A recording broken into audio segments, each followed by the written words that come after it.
News one India का चुनावी रथ पहुंचा है कन्नौज। ताली और थाली बजने से अगर देश का विकास होता है तो ऐसा विकास मुझे नहीं चाहिए। काम तो नहीं हुआ है, बल्कि गुंडागर्दी तो कम हुई है। पेपर लीक हो रहे कंटिन्यू, पुलिस का हुआ, आरओ का हुआ, उससे पहले का भी पेपर लीक हो रहे हैं, सारे पेपर लीक हो रहे हैं। क्या करवा रहे हैं उसके लिए? युवाओं को भर्ती देने को ये सरकार की कोई मंशा नहीं है, वो बेरोजगारी को बढ़ावा दे रहे हैं। मेरे भाई को ये नहीं मालूम है कि यहाँ बम ब्लास्ट नहीं होते हैं, पहले बम ब्लास्ट होते थे आए दिन। राम भक्तों पे गोली चलवाना किसकी देन थी?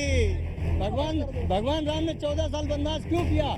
रिश्ते क्या होते हैं? सौतेली माँ का वचन माना। आजकल बच्चे सगी माँ की बात नहीं मानते हैं। राम भक्त हो तो उनके बनाए हुए रास्ते पर चलो। नमस्कार, मैं हूं राजेश कुमार। लोकसभा के रण में न्यूज वन इंडिया का चुनावी रथ पहुंचा है कन्नौज। वो कन्नौज जहां से अखिलेश यादव ने ताल ठोक दी है। अखिलेश यादव के चुनावी मैदान में आने के बाद यहां का राजनीतिक जो मौसम है वो पूरी तरह से गर्मा चुका है।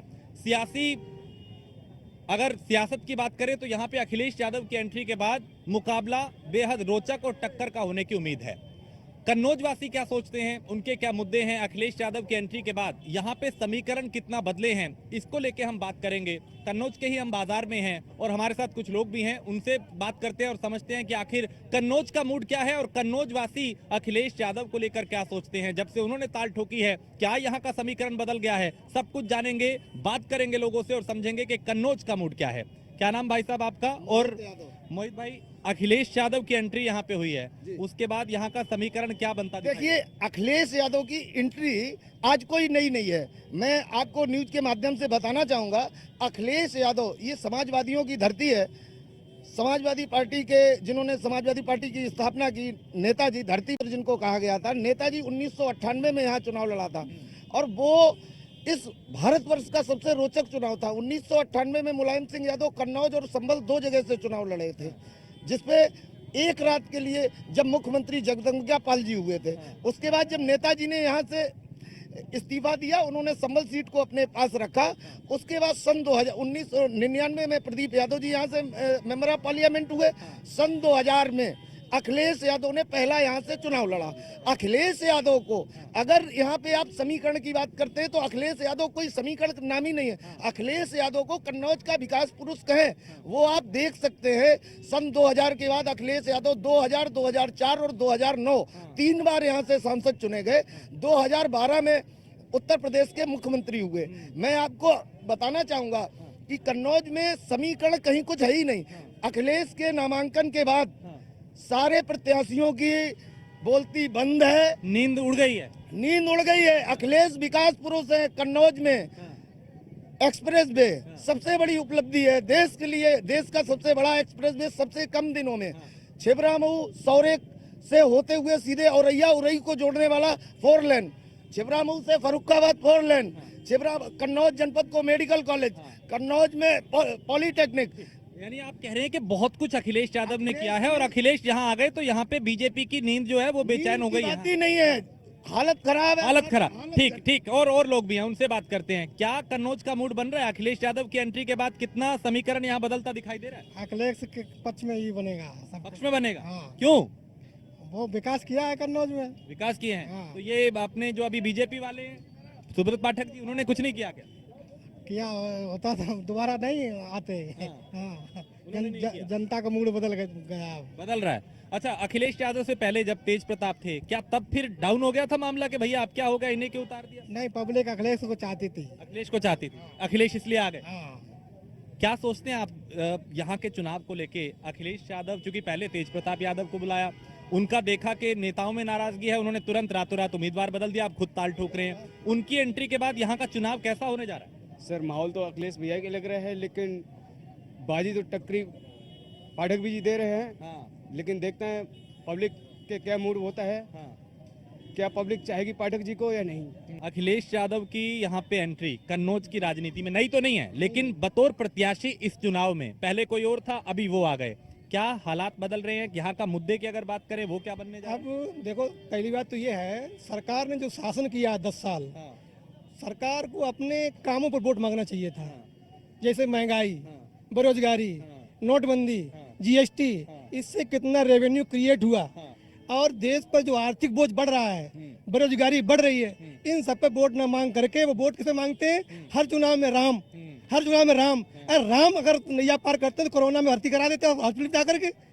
जो हॉस्पिटल ने काम किया है वो राम ने क्यों नहीं किया वहाँ पे? अगर राम को काम करना था तो हॉस्पिटल बंद कर दो। नहीं, राम भी देखिए आस्था का केंद्र है ना, वो भी। हम राजनीति में राम को नहीं जानते हैं, हम राजनीति में काम को जानते हैं। अगर हॉस्पिटल होगा तो लोगों का इलाज बेहतर होगा, नौकरी होगी तो लोगों का जीवन स्तर उठेगा। न तो नौकरी है, न दवाई की व्यवस्था है। हमने अपनों को खोया है कोरोना काल में, और 3 रुपए के टेबलेट को 3000 में खरीदा है। उस आग सिलेंडर की कीमत थी 600 रुपए, और उस सिलेंडर को मैंने खरीदा है 50,000 में। मैंने फिर भी नहीं बचा पाया अपने पिताजी को। ये ताली और थाली बजने से अगर देश का विकास होता है तो ऐसा विकास मुझे नहीं चाहिए। मुझे विकास चाहिए तो वो विकास चाहिए जिससे लोगों का जीवन स्तर उठे, देश का विकास, जीडीपी बढ़े। इन सब बातों पर वोट होगा। अखिलेश जी यहाँ से जीतेंगे, अच्छे मार्जिन जीतेंगे। बस ठीक है, देखिए ये अखिलेश यादव की जीत का दावा कर रहे हैं कि उनकी एंट्री के बाद यहाँ का जो मुकाबला है रोचक हो गया। क्या लगता है कन्नौज में? अखिलेश जी अरे सारे ही एक तरफा बात कर रहे हैं। अखिलेश जी के अलावा कोई नहीं टिकेगा यहाँ, कोई नहीं टिकेगा। कोई नहीं टिकेगा। अखिलेश जी बहुत अच्छे मार्जिन से जीतेंगे यहाँ। 5 विधानसभा से जो है कम से कम 7 से 8 लाख वोट से जीतेंगे वो। बहुत अच्छा मार्जिन रहेगा वो, क्योंकि वो हमारा जो विकास था माननीय अखिलेश जी का, वो विकास की लड़ाई है। ये भाजपा की 10 साल की सरकार में भाजपा ने कुछ नहीं दिया है। ना शिक्षा पे देख लीजिए, रोजगार पे देख लीजिए। सारा युवा जो है परेशान है, बेरोजगार है। जैसी 10-10 साल एज ओवर हो गई, उनको नौकरी का कहीं ठिकाना नहीं है। इसलिए सरकार को बिल्कुल उखाड़ कर फेंकना है और माननीय अखिलेश जी को बहुत अच्छे वोटों से यहाँ विजय करना है, जो ऐतिहासिक जीत दिलाना है। इसे समाजवादी पार्टी का गढ़ भी कहा जाता है ना। राम मनोहर लोहिया, मुलायम सिंह यादव, अखिलेश यादव, डिम्पल यादव सब चुनाव लड़े भी, चुनाव जीते भी। लेकिन 2019 में ऐसा हुआ कि भैया ये सीट बीजेपी के पास आ गई। क्या तब मूड बदल गया था और क्या अभी दोबारा मूड बदल रहा है क्या जनता? नहीं, पब्लिक भी परिवर्तन चाहती है। हमारे लोहिया जी कहते थे कि रोटी को अगर पलटेंगे नहीं तो वो जल जाएगी। इसलिए रोटी को पलटना चाहिए तो सरकार को भी पलटना चाहिए। जब तक सरकार को पलटेंगे नहीं तो ये निर्द्वंद सरकार हो जाएगी। ठीक है, कुछ और लोग भी हैं, उनसे बात करते हैं। आप भी इस तरफ आए फ्रेम में। आप ये बताएं, यहाँ के चुनाव को लेकर क्या मुद्दा लगता है कि कन्नौज में ये मुद्दा था जिसपे काम नहीं हुआ और अभी आगे क्या होने जा रहा है? नहीं, काम तो नहीं हुआ है, बल्कि गुंडागर्दी तो कम हुई है। समझे, भाजपा की सरकार में गुंडागर्दी कितनी कम है, जा तो देखो, शांति है। बल्कि काम तो नहीं हुआ है, ये तो बात सही है। लेकिन गुंडागर्दी कम हुई है। गुंडागर्दी काफी जगह जगह चौराहे पे बलात्कार हो रहे हैं। आप देखिएगा, आपकी सरकार कानून व्यवस्था को लेकर तो देखिए लोग कह रहे हैं कि भैया बदलाव। व्यवस्था बढ़िया है, कानून व्यवस्था नहीं, कानून व्यवस्था क्यों नहीं बढ़िया है भाई? जीरो। अभी देख लेना, ये अभी चौनापुर में एक विवाद हुआ है, हमारे बंजारा समाज में विवाद हुआ है। ठाकुर समाज के लोगों ने उनको जो है छेड़छाड़ किया और मुकदमा भी उनके ऊपर कायम हो गया। तो ये भाजपा सरकार में कहाँ गुंडागर्दी खत्म है भाई? ये गुंडागर्दी कहाँ से खत्म हो जाती है? गुंडागर्दी खत्म हुई है। हाँ, कुछ सुधार हुआ है, कानून व्यवस्था में सुधार हुआ है। हाँ, लेकिन हम बात करते हैं कि शिक्षा और रोजगार की, कि जनता को शिक्षा चाहिए, अच्छे स्वास्थ्य चाहिए, रोजगार चाहिए, तो सरकार पर वोट इसके नाम पर होना चाहिए, विकास के नाम पर होना चाहिए। हाँ, तो जब आप वोट देने जाते हैं तो वाकई ये चीजें जहन में होती हैं कि भैया मुझे शिक्षा पे वोट देना, या जाति होता है, या फिर धर्म होता है, या फिर ये चीजें आती हैं कि भैया मंदिर मस्जिद और ये सारी चीजें? देखिए ऐसा है, कुछ लोग धर्म के आधार पर वोट करते हैं, कुछ जो शिक्षित लोग हैं वो रोजगार और शिक्षा स्वास्थ्य की बात करते हैं। अब सरकार का एक सबसे बड़ा ध्यान है होना चाहिए कि मतलब पुरानी पेंशन, जो पुरानी पेंशन है उस पर सरकार को ध्यान देना चाहिए। तो इससे भी कर्मचारी समाज जो है हमारा, वो पुरानी पेंशन पर वोट करेगा इस बार। ठीक है, यानी कन्नौज के लोग अभी भी ये कह रहे हैं कि अखिलेश भैया अगर आए हैं तो फिर यहाँ का जो समीकरण है वो बदल रहा है। लेकिन क्या अखिलेश की एंट्री के बाद यहाँ का माहौल बदला है क्या?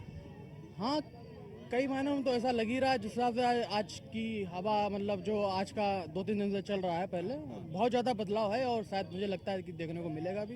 हाँ, जब चौथे चरण में अपना मतदान यहाँ कन्नौज लोकसभा में होगा तो शायद कुछ बदलाव हो। यहाँ पे उम्मीद लोगों को लग रही है कि भैया समाजवादी पार्टी का पलड़ा थोड़ा भारी हुआ है। कितना दम नजर आता है इन बातों में? दम नजर आने की बात क्या है, ये आम जनता की आवाज है। ये अखिलेश जी जो आप जो बात कर रहे हैं कि तेज प्रताप जी का जो नाम आया, उसके बाद जो अखिलेश यादव जी ने जो नामांकन किया, ये अखिलेश यादव जी ने स्वयं नहीं किया, ये आम जनता की आवाज थी। अखिलेश यादव जी के पास यहाँ से लोग चल के लखनऊ तक गए, मैसेज किया। आम जनता की आवाज है अखिलेश यादव, आम जनता की आवाज, आम जनता की और आवाज। यही वजह थी कि वो आ गए, 2 दिन में ही बदल दिया उन्होंने। बदल गया। अखिलेश के आम जनता की जरूरत थी यहाँ पे, और उनके आने के बाद क्या यहाँ पे चुनाव होने जा रहा है? चुनाव जो है इस समय जो है अखिलेश सिंह ही जीतेगी, बजाय जो है पहले तेज प्रताप जो आ रहे थे इसलिए पाठक जीत रहे थे। अब जब अखिलेश सिंह भाई साहब आए तो इसमें सपा ही जीतेगी। और लोग भी हैं, उनसे बात करते हैं और समझते हैं कि यहाँ पे क्या मुद्दा है कन्नौज का या समस्या है कि जिसपे आप लोगों को लगता है कि भैया इस उम्मीदवार को वोट करेंगे और इसलिए करेंगे। अखिलेश जी ने विकास करवाया, यहाँ पे सौसैया अस्पताल बनवाया है, महिला डिग्री कॉलेज बनवाया है, एक्सप्रेस वे बनवाया है, और सुब्रत जी के राज्य में ऐसा कोई विकास कार्य नहीं हुआ जो कि जनता के बीच में होता, जनता देखती कि कुछ विकास हुआ है यहाँ पर। खासतौर से हमारे छिबरामऊ में तो हमने कुछ भी नहीं उनका किया हुआ देखा है काम। जनता को विकास चाहिए सरकार से, इसलिए अखिलेश जी को चुनेंगे सब। अखिलेश जी को चाहिए। अखिलेश से पहले जो उम्मीदवार पार्टी ने उतारे थे उनके आने के बाद क्या लगा था कि चुनाव जीतने के लिए नहीं लड़ रहे? नहीं, ऐसा नहीं था। तेज प्रताप के अगर तेज प्रताप भी काबिल प्रत्याशी थे, अच्छा। लेकिन जब लोगों की बेहद मांग थी, हर व्यक्ति ये चाह रहा था कि अखिलेश जी स्वयं लड़े आके, तो अखिलेश जी ने सबका निर्णय माना और अखिलेश जी चुनाव लड़ने के लिए आगे मैदान। देखिए ये और भी जनता है और उनसे भी कोशिश करेंगे कि यहाँ पे आप अगर चारों तरफ देखेंगे तो बहुत से लोग हैं और हम यहाँ इसीलिए पहुंचे हैं कि लोग बता पाएं कन्नौज के जो लोग हैं उनकी क्या मुद्दे हैं, उनका क्या मूड है, उनकी क्या समस्या है। क्या नाम आपका? संजीव। चुनाव अब आने को है, अखिलेश जी ने ताल ठोक दी, उनके आने के बाद कितना रोचक यहाँ का मुकाबला हो गया और क्या मुद्दा है कन्नौज का जिस पे वोटिंग होगी? वो इसलिए है कि गरीब लोगों को सारा पैसा था और भाजपा ने काम दिलाएंगे, वो भी नहीं उनने दिलाया। गरीब लोग तो मर गए, महंगाई बढ़ रही है उनकी सरकार में। और ताके बाद ये हो गया कि अखिलेश भाई साहब पहले थे तब ऐसा कुछ नहीं था, अब ये मोदी सरकार बन गई है, इसमें सब कुछ हो गया। इसमें महंगाई बढ़ गई, गरीब आदमी मर गया, कोई सुनने वाला नहीं, और क्या आज यही सब चीजें हैं। ये मुद्दा में महंगाई हर किसी में बढ़ी। कांग्रेस सरकार थी तब बढ़ी, कांग्रेस सरकार थी तब भी क्या सिलेंडर 400 थे, 600 नहीं हुआ। पहले लेबरी 250 रुपए मिलती थी, तब सिलेंडर 400 का था, अब 350 मिलती, 600 हो गया, उसमें 700 का हो, क्या दिक्कत है? 1200 का हो गया, तो उससे हिसाब से दुगुना हुआ है 5-10 सालों में सिलेंडर। 4 से सीधा 1100। बात करेंगे, आप आगे आइए, आगे आइए, आप भी आइए। महंगाई का एक जिक्र वो कर रहे हैं कि भैया सिलेंडर है, सब्जी है, सारी चीजें महंगी है। आप कह रहे हैं कि नहीं पहले भी था, कितना ये भी एक मुद्दा है। बिल्कुल पहले जब 2014 नहीं महंगाई नहीं बढ़ी। अरे हम पूछ 2014 में कितना था सिलेंडर? ये 400 का, उस समय आदमी कितना कमाता था, उस ये भी देखो। अब आदमी कितनी लेबरी 400, पहले 300 थी, अब 450। युवाओं के लिए क्या किया ये बताएं आप? पेपर लीक हो रहे कंटिन्यू, पुलिस का हुआ, आरओ का हुआ, उससे पहले का भी पेपर लीक हो रहे हैं, सारे पेपर लीक्स हो रहे हैं। क्या करवा रहे हैं उसके लिए? आप डेट दे दे रहे अगली, बताइए। लीक होना वो बात अलग है। के लिए क्या करवा रहे हैं? क्यों भर्ती क्यों नहीं निकल रही? लगातार निकल रही। हाँ निकल, पेपर भी तो लीक हो रहे हैं। ये बताएं कि यहाँ का कन्नौज में हम हैं, बहुत सारे लोग हैं, अलग अलग बातें कर रहे हैं, लेकिन अखिलेश की एंट्री के बाद क्या यहाँ का मुकाबला रोचक हो गया? भैया अखिलेश जी ने जो भी कार्य किए हैं सब अच्छे किए हैं और आने वाले समय में भी अच्छे करेंगे। और जनता उनको जो है हर हालत में देखना चाहती है। और जो सिलेंडर पहले जो है 600 रुपये का मिलता था वो 1200 रुपये हो गया है। पब्लिक बहुत परेशान है और महंगाई क्या ज़्यादातर लोगों को ठगा जा रहा है और बनिया वर्ग का शोषण किया जा रहा है हर जगह पे। जहाँ देखो वहाँ पे भ्रष्टाचार फैला हुआ है, इस वजह से जनता ज़्यादा परेशान है। तो देखिए ये कन्नौज की जनता है और कई मुद्दे हमें बातचीत करते हुए हमारे सामने आए। महंगाई का एक मुद्दा आया, विकास का एक मुद्दा आया, भ्रष्टाचार का एक मुद्दा आया, लोग और भी बहुत हैं और हम अभी कोशिश करेंगे कि उन लोगों से बात हो और ताकि ये पता चल पाए कि ये कन्नौज वासी आखिर अखिलेश के आने के बाद क्या अपना माइंड सेट कर चुके हैं कि उनको वोट कहाँ देना है, किस मुद्दे पर देना है। चूंकि इतना तो तय है, हम भी पूरे कन्नौज में अलग अलग विधानसभा क्षेत्र, अलग अलग इलाकों में जा रहे हैं, तो अखिलेश के आने के बाद एक कार्यकर्ता में उनके जो है उनका भी मनोबल बढ़ा है और आम जनता जो है वो भी इस चुनाव को लेके बड़ा इंटरेस्ट ले रही है। हालांकि इससे पहले चुनाव थोड़ा ठंडा जा रहा था, लेकिन अखिलेश की एंट्री ने इस चुनाव को रोचक बना दिया है। लगता है आपको भाई कि ये चुनाव जो है वो बहुत कुछ तय करेगा, खासकर अखिलेश यादव के लिए भी? अखिलेश यादव भैया कोई गलत नहीं है, अपनी अपनी जगह सभी सही हैं, लेकिन टाइम आने तो सबको सब पता चल जाएगा कौन सही है कौन गलत। अभी रात के 12 बजे अब निकल जाओ, कोई रोक के दिखा दे, पहले टाइम पे आप निकल जाओ 9 बजे तो पता चल जाएगा क्या था क्या नहीं था। लेकिन आप युवा हैं, आप पेपर लीक की बात कर रहे थे। देखिए एक राष्ट्रीय मुद्दे होते हैं, एक लोकल मुद्दे होते हैं, एक क्षेत्रीय मुद्दे होते हैं। कन्नौज की जब बात होती है तो क्या समझ में आता है? कन्नौज में अखिलेश भैया जब तक विकास हुआ है, कंटिन्यू विकास हुआ है, इंजीनियरिंग कॉलेज यहाँ मिला, मेडिकल कॉलेज यहाँ मिला, आपको जिला अस्पताल मिला, छिबरामऊ में सौसैया मिला, बच्चों को खेलने के लिए स्टेडियम मिला। आप बताएं जब से सैया अस्पताल मिला, सुब्रत पाठक जब से आए हैं कन्नौज में, उन्होंने क्या दिया बता दे कोई? कुछ नहीं दिया। कुछ दिया, कुछ भी दिया? इतने लोग खड़े हैं, कोई बता दे उन्होंने कुछ भी किया हो यहाँ? ये कन्नौज वासी हैं और यहाँ पे बहुत सारे लोग हैं। आप आए, ये बताएं क्या नाम आपका और कन्नौज का मुद्दा क्या समझ आता है? अखिलेश अब यहाँ से एक तरफ वो है, दूसरी तरफ सुब्रत पाठक है, मुकाबला रोचक दिखाई दे रहा है? कोई रोचक नहीं, एक तरफा चुनाव है। एक तरफा है। किसान, मजदूर, गरीब वर्ग, बेरोजगार सब एक साथ है। महंगाई प्रमुख मुद्दा है, बेरोजगारी प्रमुख मुद्दा है। हर बेरोजगार को रोजगार चाहिए। मोदी सरकार के पास कोई रोजगार नहीं है, तो चुनाव एक तरफा हो गया। ये सब एक मंच पे एक वोट देंगे। कन्नौज में लगता है क्या होने जा रहा है? कन्नौज में इस बार बहुत बड़ा इतिहास रचेगा और माननीय अखिलेश यादव 2.5 लाख वोटों से हारेंगे यहाँ से। यहाँ तो 2.5, अच्छा यहाँ तो गिनती भी आ गई, 2.5 लाख वोट। देखिए गिनती भी आ गई। वो 400 की बात कर रहे हैं तो इधर भाई ने 2.5 लाख वोटों की 2.5 बात लाख की। वोटों से हारेंगे और 405 हमारे मोदी जी सीटें ला रहे हैं। नहीं, आप दो तरफा बात कर रहे हैं। आप अखिलेश यादव की जीत की बात कर रहे हैं, हार की? हार की बात कर रहे हैं। अखिलेश यादव हारेंगे? अरे यहाँ तो बहुत सारे लोग हैं वो कह रहे जीतेंगे। नहीं जीतेंगे, आप यही बात लिख के रख लीजिए, मेरे नोट करके। लगता है वो भाई साहब जो कह रहे हैं? नहीं नहीं, ऐसा कुछ नहीं है। नहीं, ये तो राजनीति का गुड़ा भाग होता है, किस प्रत्याशी को उतारना है, किसको लड़ाना है। उनको हर कीमत पर सुब्रत पाठक को सबक सिखाना है, हराना है। हाँ, ये युवा ये कह रहे हैं कि भैया 2.5 लाख वोटों से हार होगी। ये कभी नहीं होगा। ये कम से कम 7 लाख वोटों से विजय होंगे माननीय अखिलेश यादव जी। विजय होंगे? हाँ, इनका भाई हमारी ये कह रहे थे कि बेरोजगारी है। आप अगर आप काम करेंगे तो हर जगह काम है, और आप अगर काम नहीं करेंगे तो हर जगह बेरोजगारी है। ठीक, आके लीग पार्टी है और कुछ नहीं है, बच्चों का भविष्य खराब करती है बस। बच्चों और सबसे बड़ी भ्रष्टाचारी पार्टी है। खाली ये बच्चों का पैसा लूटते हैं बस। पेपर बच्चे 1000 500 में फॉर्म भरते हैं और जाते हैं यहाँ से 1000 किलोमीटर, और बाद में लीक हो जाता पार्टी। क्यों नहीं पकड़ते उनको? ये पेपर लीक है भाई ये एक मुद्दा नहीं है, इससे पहले भी पेपर लीक हुए हैं और उन पर खिलाफ उनको गिरफ्तार करके यार किया गया। 26 पेपर लीक हुए हैं इस साल। 26 पेपर लीक हुए। किसी सरकार में बता दो पेपर लीक हुआ हो इतना पेपर। इस सरकार में ये भ्रष्टाचारी सरकार है और बेरोजगारी फैला रही है, ना रोजगार देती है, रोजगार के नाम पे ठगने का प्रयास कर रही है सभी लोगों से। बताएं, क्या ये अखिलेश के आने से पहले भी लोगों में ऐसा गुस्सा था? नहीं, ऐसा कुछ नहीं हुआ। हमारी सरकार में ऐसा भ्रष्टाचार कभी नहीं हुआ।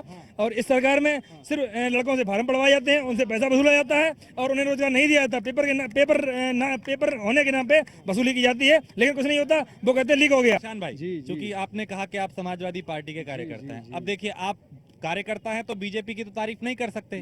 तो इसलिए ये तो बुलंद करना पड़ेगा कि भैया सबसे अच्छे नेता। अब देखिए, नहीं, अभी मैं मोदी किसी भक्त के पास या किसी समर्थक के पास चला जाऊं, वो गाने गाएंगे कि भैया मोदी जी ने ये किया, मोदी जी ने वो किया, मोदी। तो ये तो पार्टियों के नहीं हूँ, मेरे लिए देश पहले है। मैं भक्त नहीं हूँ, मेरे लिए देश पहले है। और अखिलेश भैया नौकरी रोजगार की बात करते हैं, किसानों की बात करते हैं और हक की बात करते हैं, माताओं की बात करते हैं। ये सिर्फ और सिर्फ धर्म के नाम पे लड़ाई करवाते हैं। इनका कोई मुद्दा नहीं है, इनका कोई विकास नहीं है। अखिलेश भैया ने सिर्फ और सिर्फ उत्तर प्रदेश में विकास ही विकास किया है। कन्नौज अगर जाना जाता है तो पूरे देश में उसका नाम सिर्फ और सिर्फ कन्नौज के विकास के नाम से है। और अखिलेश जी ने कन्नौज को बहुत अच्छा बनाया है। किसी जिले में आप बता दीजिए मुझे 100 बेड का हॉस्पिटल बनाओ। कन्नौज जिले में अखिलेश यादव जी ने बनवाया था, इतना बढ़िया कार्यकाल उसका चल रहा था। कार्यक्रम देखिए, छोटी सी बात कि माँ बाप बड़ी मेहनत से अपने बच्चों को पढ़ाते हैं, लिखाते हैं, खेतों में मेहनत करते हैं, रिक्शा चलाते हैं, बच्चा पढ़ता है, लिखता है, और जब उसको नौकरी नहीं मिलती है, रोजगार नहीं मिलती, उन माँ बाप को कितनी तकलीफ होती है। और आज नहीं, आत्महत्याएं करने का काम किया है। और हमारा देश 2 लोगों पर चलता है, जय जवान जय किसान। ना सरहद पर हमारा जवान भाई सुरक्षित है, ना किसान सुरक्षित है, ना आय दोगुनी हुई है। किसान कर्ज के कारण आत्महत्याएं कर रहे हैं। जवान तो हमारा अब सुरक्षित है। भाई मेरे भाई को ये नहीं मालूम है, मेरे भाई को ये नहीं मालूम है यह बम ब्लास्ट नहीं होते हैं, पहले बम ब्लास्ट होते थे आए दिन। देश हित की बात करिए। अखिलेश भैया कहाँ चला गया वो? आरडीएक्स कहाँ से आया था? आज तक जांच क्यों नहीं उसकी हुई? झूठे आरोप लगाने से कुछ नहीं होता है, सच्चाई को साबित करिए। मैं मुसलमान हूँ, मैं भगवान राम को मानता हूँ। अगर जो सच्चे दिल से भगवान राम को मानते हैं, जो उन्होंने अच्छाई के रास्ते बताए हैं, जो उन्होंने अच्छे रास्ते पे चलना सिखाया, वो क्यों नहीं मानते हो? भगवान राम ने 14 साल वनवास क्यों किया? रिश्ते क्या होते हैं? सौतेली माँ का वचन माना। आजकल बच्चे सगी माँ की बात नहीं मानते हैं। राम भक्त हो तो उनके बनाए हुए रास्ते पर चलो। भाई ये बात एक मिनट, ये कोई जवाब नहीं। आप हमें बताएंगे कि हम रास्ते पे नहीं चल रहे हैं, ये कोई जज नहीं कर सकता है। भाई कोई जज नहीं कर सकता। भैया ये सीट माननीय अखिलेश यादव जी को आप पहले दीजिए, जो अपने घर में किसी की इज्जत नहीं करते। भगवान राम ने ये नहीं कहा कि मेरा नारा जबरदस्ती बुलवाइए, जो ना बोले उसको पीट के मार डालो। ठीक। तो ये भैया कन्नौज का मूड है, हर तरह के लोग हैं, हर तरह की प्रतिक्रिया है, हर तरह के दावे हैं। कोई अखिलेश की जीत की बात कर रहा है, कोई पाठक जी की कर रहा है, लेकिन जनता आखिर में तय करेगी कि कौन जीतेगा कौन हारेगा, और जनता जनार्दन ही तय करेगी कि जनता किसके साथ गई। 4 जून को नतीजे आएंगे, तस्वीर साफ हो जाएगी। कन्नौज का मूड क्या है ये हमने आप तक पहुंचाया। तो यहाँ से गुजर रहे थे बाजार से, तो एक चाय की दुकान देखी, कुछ लोग यहाँ बैठे थे, तो हमने सोचा चलिए यहाँ भी चलते हैं और कन्नौज का मूड क्या है उस पर बात करते हैं और समझते हैं कि आखिर भैया कितना रोचक यहाँ का चुनावी मुकाबला हो गया अखिलेश यादव की एंट्री के बाद। क्या नाम भाई साहब आपका? प्रदीप तिवारी। तिवारी जी, अब कन्नौज का अगर मूड की बात करें, चुनावी मूड की, क्या नजर आता है? और जबकि अखिलेश यादव अब यहाँ से ताल ठोक रहे हैं। कुछ भी ताल ठोकते रहे, कुछ नहीं होना, कुछ नहीं होना। सुब्रत पाठक जिंदाबाद रहेंगे। पाठक ही जीतेंगे। पाठक ही जीतेंगे। मुद्दा यहाँ का कोई ऐसा कोई मुद्दा नहीं, यहाँ पे बीजेपी के अलावा कुछ नहीं। बीजेपी के अलावा कोई यहाँ मुद्दा नहीं है। सपा तो बिल्कुल नहीं। अभी हम पीछे बहुत सारे लोगों से बात की, ज्यादातर लोग ये कह रहे थे कि भैया अखिलेश यादव आ गए तो इंटरेस्ट आ रहा है। वो बस नाम ही है, सुब्रत पाठक जिंदाबाद। देखिए जनता है भैया, जनता को तो देखो बोलने का अधिकार है। कुछ बाहर भी लोग हैं, उनसे भी बात करते हैं और जानते हैं कि आखिर कन्नौज का मूड क्या है, मुद्दे क्या है, मौसम क्या है सियासी। क्या नाम आपका? अंकित शर्मा जी, ये बताएं कि इस चुनाव में क्या होने जा रहा है? इस चुनाव में माननीय कन्नौज से सांसद भाजपा प्रत्याशी सुब्रत पाठक जी वो भारी मौतों से जीतेंगे। आज हमारे यहाँ मुख्य अतिथि में केशव प्रसाद मौर्य भी आए थे, नामांकन हुआ है। माननीय केशव प्रसाद मुख्यमंत्री मौर्य जी ने कहा है ये गुंडई माफियाओं की ये पार्टी है सपा, यहाँ से उसका कोई वर्चस्व नहीं है। किसी समय हुआ था, अगर आज हमारे यहाँ सब समाप्त। हमारे यहाँ जिला पंचायत अध्यक्ष भाजपा का है। उनको छोड़िए, आप अपना बताएं। वो केशव जी क्या कह रहे हैं वो छोड़िए, आप बताएं। हमारा तो बताइए, 13 मई को कमल का बटन दबाएंगे, माननीय सुब्रत जी को विजय बनाएंगे। क्या मुद्दा यहाँ का, क्या मूड यहाँ का और क्या होने जा रहा है? भाजपा की जीत सुनिश्चित है। भाजपा की? सपा का गढ़ ये कहा जाता है। कुछ नहीं है, गढ़ खत्म हो गया। गढ़ खत्म हो गया। भाजपा को ही वोट देंगे। अब इस राशन मिल रहा है, बिजली मिल रही है, गुंडागर्दी खत्म हो गई है, आराम से घूम रहा है आदमी। कोई रात के 12 बजे चले जाओ तो 1 बजे चले, कोई बोलने वाला नहीं। अच्छा, गुंडागर्दी खत्म हुई है, ये एक बड़ा। अच्छा, क्या ये भी एक मुद्दा है कि कानून व्यवस्था जो है, थोड़ा सा साइड हो जाइए ताकि और लोग भी इसमें आए फ्रेम में। ये एक मुद्दा है कि कन्नौज के स्थानीय मुद्दे की बात करें तो क्या कितना यहाँ का सियासी मौसम क्या कहता है?